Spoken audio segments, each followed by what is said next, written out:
Welcome back to Life in Review. I'm Josefa Salinas, your host. The Lone Institute Hospital Index ranks the nation's best hospitals. Have you ever been to the hospital and, went to one hospital at one point in your life and you're like, oh, this hospital's really great. And then you go to another one and you ask yourself, how are they even in business? How could they possibly be in business with the kind of service that they are giving? Many of us are experiencing issues and situations with hospitals now for the first time. We may have loved ones or friends who are taken to the hospital for various reasons. Sometimes it's just because they think they might have COVID and they're going to get a test. Those emergency rooms and the things that are going on at hospitals, how do we control that? How do we know where there's good hospitals and where there isn't? And are these ratings and rankings related to the community around that hospital? Well, the Lone Institute has some information for us. And with us this morning, Dr. Sani is with us, the president of the Lone Institute.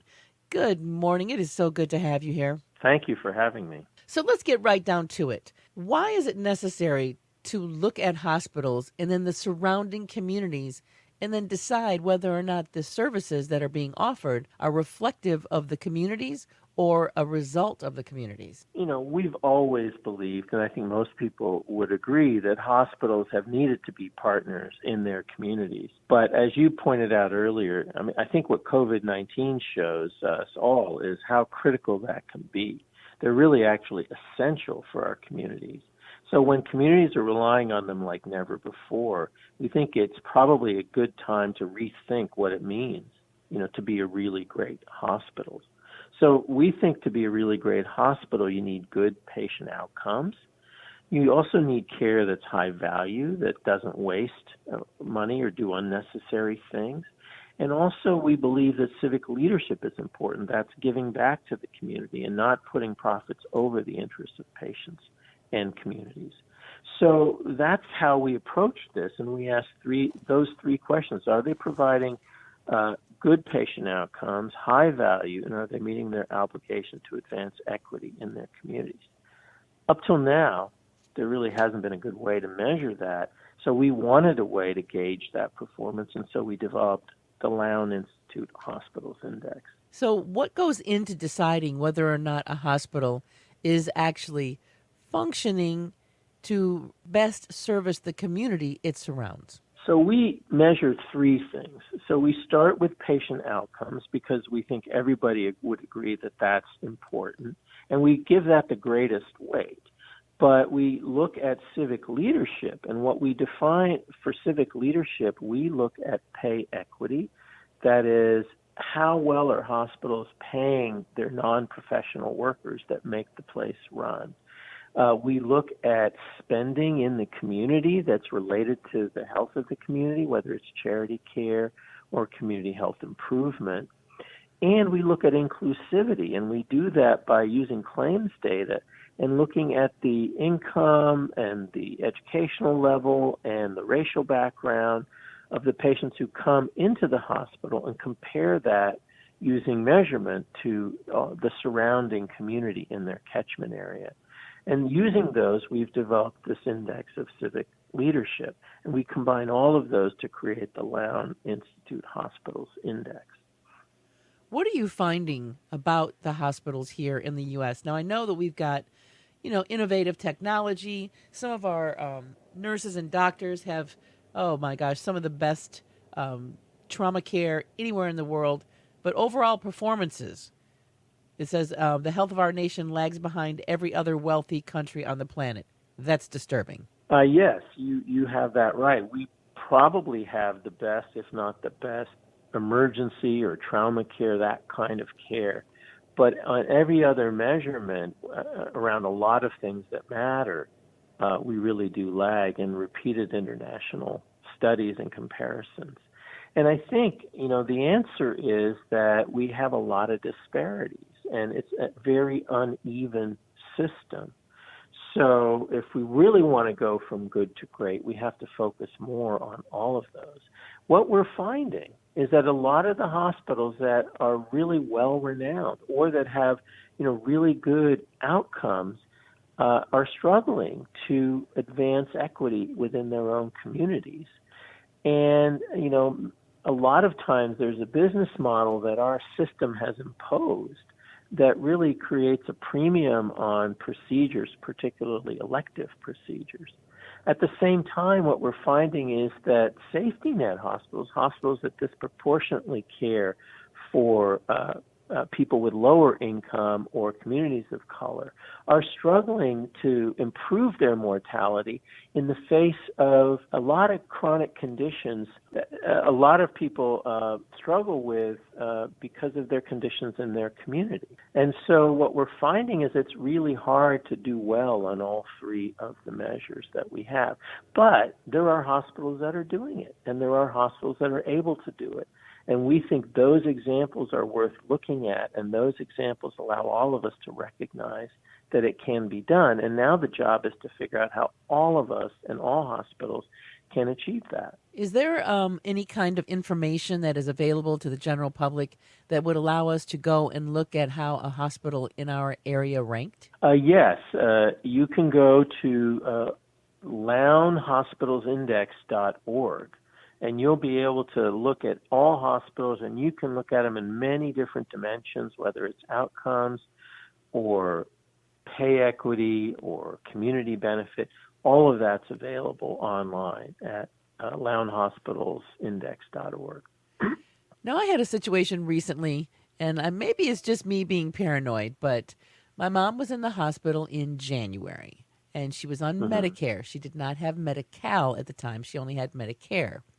We got the bill. You know, you get the bill over the course of, usually before they're even out of the hospital, the bill starts coming. But, the bill came, and then over the next few weeks, they started submitting to Medicare, and all those things were paid. And they said, okay, here's your balance. So by, January, February, by March, early April, we had, what she owed. Okay, we'll start working on this balance. And then in April, she was given Medi-Cal. So now she has Medi-Cal and Medicare. And lo and behold, mid-June, we get a brand new bill for services that were allegedly rendered while she was in the hospital for, it was just called a service charge for services. And it was like $300, $400 a day for the 7 days that she was there. So I called them up and I said, hey, what is this? And they said, oh, well, that's the part of the bill for being there. I said, but you guys had already finalized the bill. You sent me a bill. You had finalized it. You got all your money from Medicare, and you gave us our balance. What are these new, $500 and something odd dollars worth of new charges? And she goes, oh, well, that's just something we forgot to put on. Yeah. What the heck is that? Well, I mean, that just illustrates a real problem of our healthcare system, which is all the paperwork and billing and it's like wandering through a maze, and it can be a nightmare for sure. Okay. Well, I personally think that they just added some charges now that she had Medi-Cal.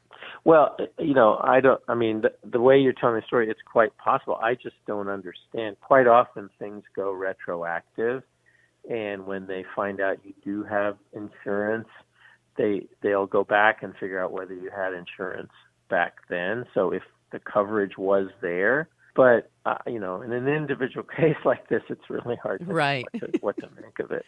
Yeah, I'm leaning I'm leaning towards my assumption, but yeah. Well, anyway. it is odd, that's for sure. And I think not a day goes by in America where somebody's not getting a bill or an explanation of benefits or something that is totally crazy making. I mean, I've had that myself. Right. It just quite often makes no sense. Well, thank you to the Loan Institute for what you're doing, and what can we look for in the future from you, and give us a website where we can go for all the information. Yep. So we're going to be doing this every year. So we expect to be improving and refining this ranking, and we'll also be interested in tracking and seeing how well hospitals do over time. And anybody who wants to can look up hospitals or look up regions and look up various of these measurements we have of the three big ones, and they can do it at lownhospitalsindex.org. Well, thank you so much for being with us this morning.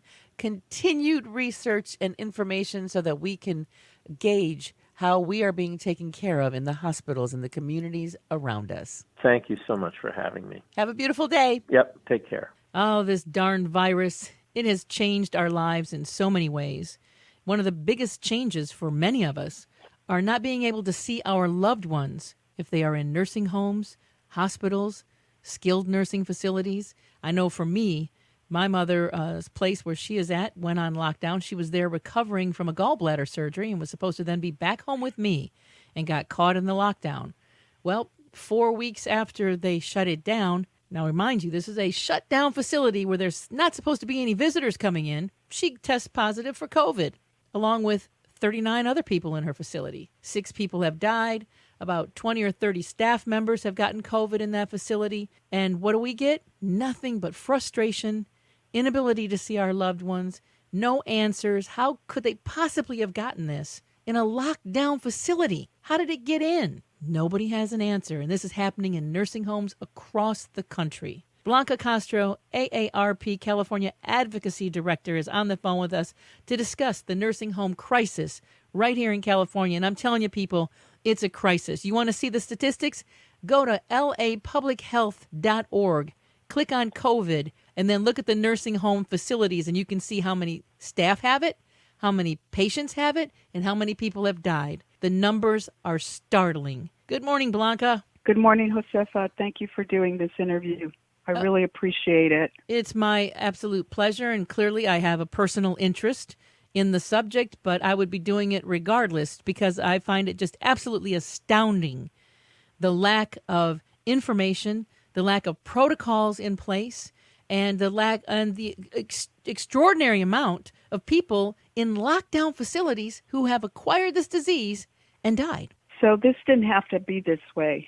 In California, and first of all, nationwide, AARP has been fighting pretty strongly in trying to protect residents.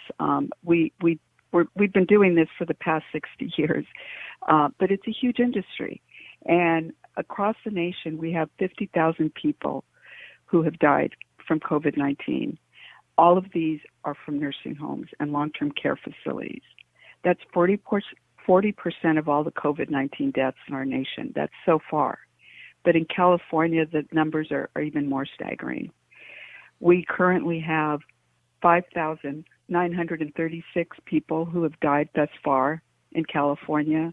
Of those, 2,460 are residents and workers in nursing homes.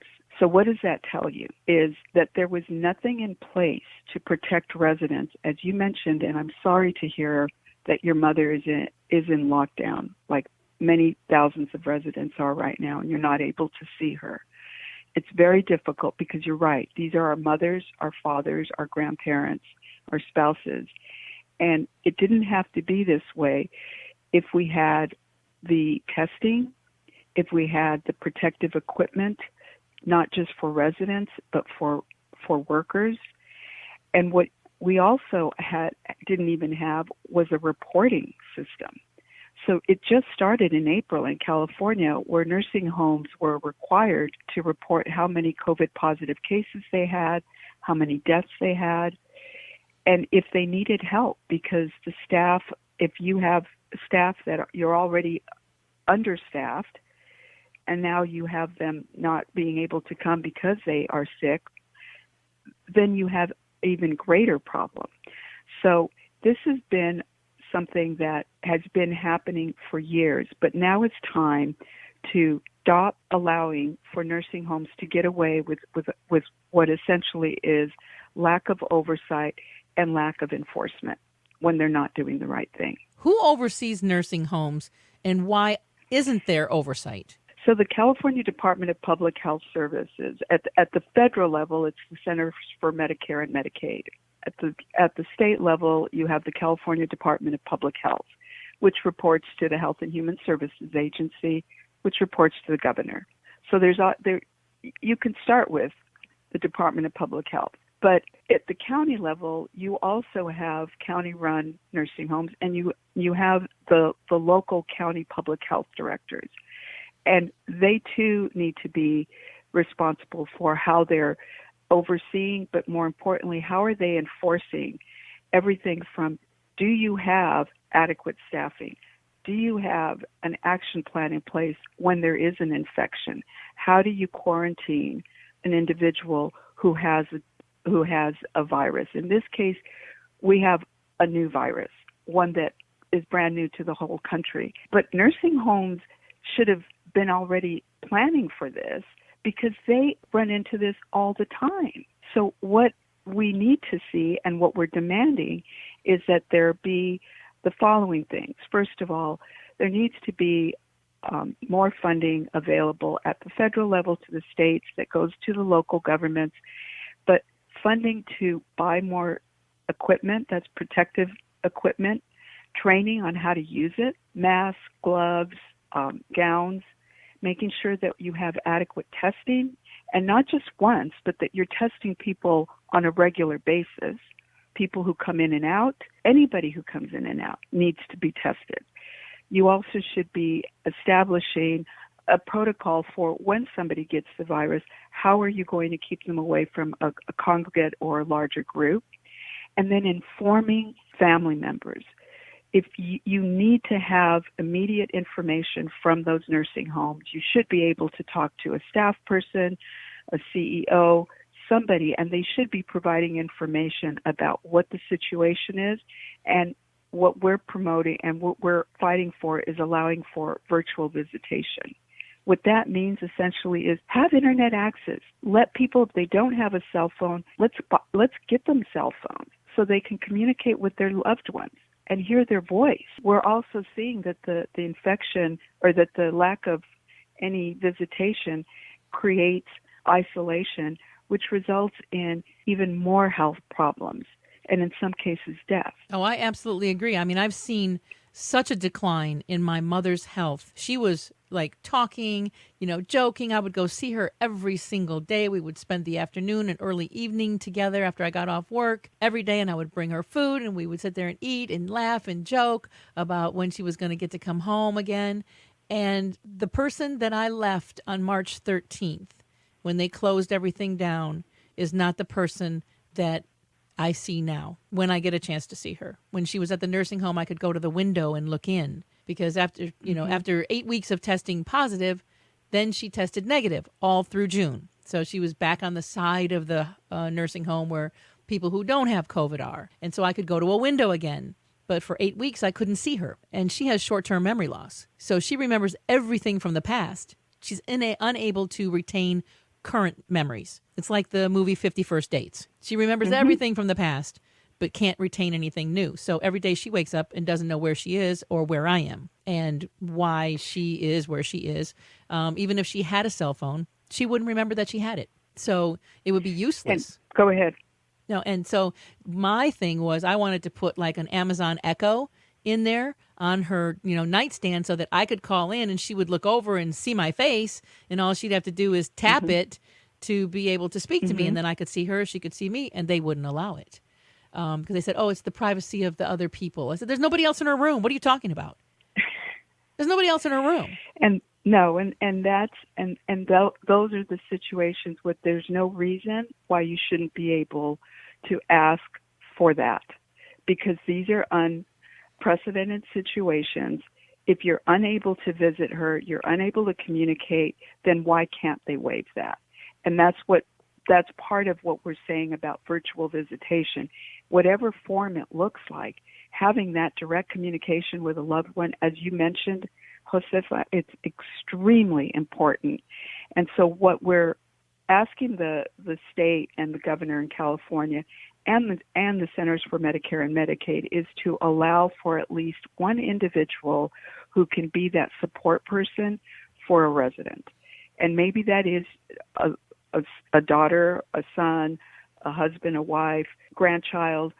But the point is that they need to have the eyes and ears of others so that they can ensure that their loved one is being cared for. And if they're not, then the long-term care ombudsman should be able to go in there. And right now they are not. With the shutdown, not even the ombudsman is allowed there.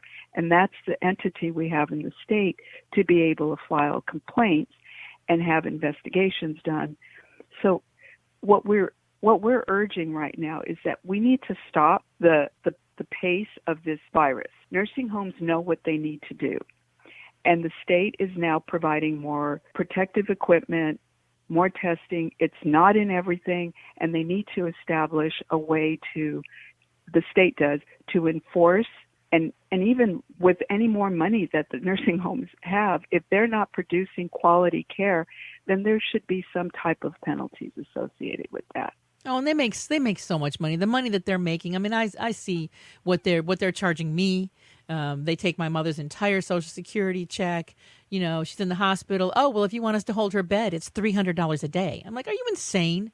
Your facility's not even full. And they already passed on June 16th. They passed the new visitation regulations. The California Department of Public Health did, where it allows for the one visitor. However, the way the nursing homes get away with not letting you in is saying, we still have active COVID cases, so we can't let you in the building. And the hospital is doing the same thing. That's important to note, and we need to be able to make a change in the way that's being handled at the state level. And so that's why we're asking people to contact their legislators. Your story is important, Josefa. You can even share it with your state legislator, precisely as you just described it. We're getting thousands of stories from family members saying, this is what's happening. What can you do about it? So what we are all fighting for are, let's change the way nursing homes, first of all, are being currently reimbursed for the care rather than having it by person, by quality. Let's improve the surveillance or the reporting so that we know who has it, how many deaths, how many COVID patients, and then we really need to have all the protective equipment, as we mentioned, and the testing available. As I mentioned, it shouldn't be done just once. That testing needs to be done on a regular basis and then allow for the virtual visitation. I do want to mention one thing that's very important, and we need to let our legislators know. The nursing home industry has been lobbying very hard in our state government and state legislators to try to get what they call blanket immunity, so protecting them from any lawsuits in the event of neglect or abuse or even death. And they're saying this is a pandemic, this is different from what we're normally used to. If they had the system in place and they were doing the proper type of infection control even before the pandemic, we wouldn't be in this situation. So the fact of the matter is, we're saying reject it. We have been able to stop the governor from issuing an executive order. This is not the time to protect the nursing home industry. No, absolutely not. It is not the time to do that. Where can people go for more information? So we want you to go to aarp.org/nursing homes. There's a great amount of information also on how you can get involved. And then you can also go to the covid19.ca.gov. That's a website. To find out from there at the state level, to find out which nursing homes have infections, and also contact the governor, as you had just described. People need to tell their story, whether it's a call or a letter asking for what we just described: more protective equipment, more reporting, enforcement, close down facilities that aren't doing the right thing, and then inform and keep our families informed every step of the way about how their families are doing. And then let's allow virtual visitation in any form that it takes. Well, Blanca, thank you so much for AARP and the work that you guys are doing, and know that anytime you have anything to discuss, you got a place right here to come back to. Thank you, Josefa, and I do hope that your mother gets better and is able to get out of the nursing home and should come home. Oh, trust me, as soon as I can bring her home, she is out of there, and they know me. They know I'll be out front doing Facebook Live. I'll have the newspapers there, so they're pretty careful about how they're handling me, because they know Josefa's got a big mouth, and she will shout it all the way. Oh, yeah. But I'm fighting for everybody. She's lucky to have you. You know, I'm fighting for everybody, because there's people in there who don't have somebody to fight for them, and that's what I'm doing. Absolutely. All right. Have a beautiful day. You as well, Josefa. Stick around. We're talking about how you work out in these current new conditions. Can you stay fit at home? Can you get rid of that quarantine 15? We'll discuss it next right here.